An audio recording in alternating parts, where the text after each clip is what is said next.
জানেন, আমার যখন নতুন একটা বিয়ের ঘর আসে অতি ফার্স্ট, তখন আমি ইন্টার ফার্স্ট ইয়ারে পড়ি।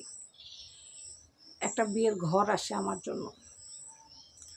তো ছেলের বাবা বিয়ের সময় বলে যে আমার ছেলে খুব ভালো, খুবই শান্তশিষ্ট, খুবই নর্মভদ্র আমার ছেলে, আমার শ্বশুর বলে। তখন চিন্তা করে দেখলাম ছেলেও দেখতে উঁচা লম্বা সুন্দর হ্যান্ডসাম।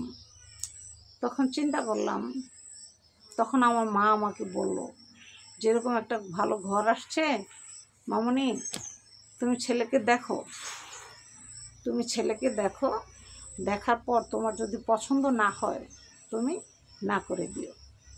ছেলে কিন্তু উচ্চ শিক্ষায় শিক্ষিত, ইভেন ছেলে খুবই ভালো। তখন আমি বললাম তোমাদের পছন্দই আমার পছন্দ। শাশুড়িও আমাকে খুব পছন্দ করেছে, শ্বশুর আমাকে খুব পছন্দ করেছে। তো আমাদের বিয়ে হয়। বিয়ে হওয়ার পর বাসর রাতে আমার স্বামী এমন ড্রিঙ্ক করে আসে, একদম পুরো মাতাল। তখন আমি তো একদম হতাশ হয়ে গেলাম। বিয়ের সময় বলল আমার ছেলে উচ্চ শিক্ষায় শিক্ষিত, ভালো চাকরি করে, গ্র্যাজুয়েশনের চাকরি করে, খুব ভালো অফিসার, পড়াশোনায় খুব ভালো ছিল। কিন্তু এখন তো দেখি ছেলে নেশা খায়, নেশা করে। তো বিয়ে তো হয়ে গেছে, কিছু করার নেই। তখন আমি পরের দিন আমার বাবা মাকে এই ঘটনা জানাই। মা, ছেলে নেশা করে, আমি সংসার করব না। কারণ টাকা ইনকাম যদি কম হয় সংসার করা যায়। ছেলে যদি চাকরি নাও করে সেখানেও সংসার করা যায় বাবা মার হেল্প নিয়ে। কিন্তু ছেলে যদি কোনো নেশা করে ওখানে সংসার করা যায় না। এখন তোমরা কি বলো? আমি সংসার করব না। এখন আমার বাবা মা বলে, বিয়ে দিলাম কালকে, আজকেই তুমি বলতেছো বিয়ে সংসার করবা না, এটা মানুষে কি বলবে? হাসাহাসি করবে। এক পর্যায়ে বাবা মা মানায় নিল, বলল অনেক কোটিপতি যেহেতু, ছেলে নেশা করে, করুক, তোমার তো কোনো কিছুর অভাব হবে না, সংসার করে যাও, তুমি করো। তখন আমি বাবা মার সম্মানের কথা চিন্তা করে সংসারটা করার চেষ্টা করলাম।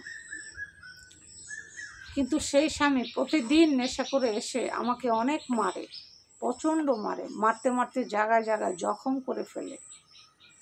একদিন, 2 দিন, 3 দিন সহ্য করতে না পেরে আমি তখন অতিষ্ঠ হয়ে গেছি। তারপরে তখন আমি আর কারোর চিন্তা আমি করি নাই। তখন আমি আমার চিন্তা করছি যে আমার জীবনটা কিভাবে বাঁচানো যায়। আমি সন্তান নেই নাই। কারণ নেই নাই কেন? কারণ স্বামী খায় নেশা। এখন আমি যদি সন্তান নেই তাহলে আমার এই সন্তানকে কে দেখবে? সন্তান যখন বড় হবে তখন আমার সন্তান বলবে বাবা তো নেশা করে, এই করে সেই করে। এত প্রশ্নের উত্তর আমি দিতে পারবো না। তো আমি কি করলাম? আমি সংসার করি নাই। আমি ছেলেকে সরাসরি ডিভোর্স দিয়ে ফেলছি।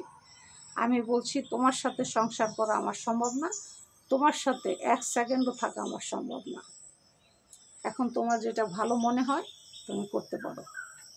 তখন আমি তাকে ছেড়ে দিয়ে আমার বাবার বাড়িও যাই নাই। কারণ আমরা 5টা ভাই বোন ছিলাম। এখন আমি যদি বাবার বাড়ি যাই উঠি, আমার লাঞ্চই তো শেষ হবে না। কারণ আমার 3টা ভাই বোন অলরেডি আমার বাড়িতে।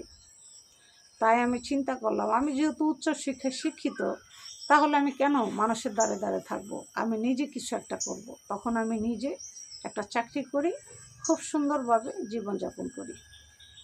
এ হচ্ছে আমার জীবনের কাহিনী। ভালো থাকবেন। আল্লাহ হাফেজ।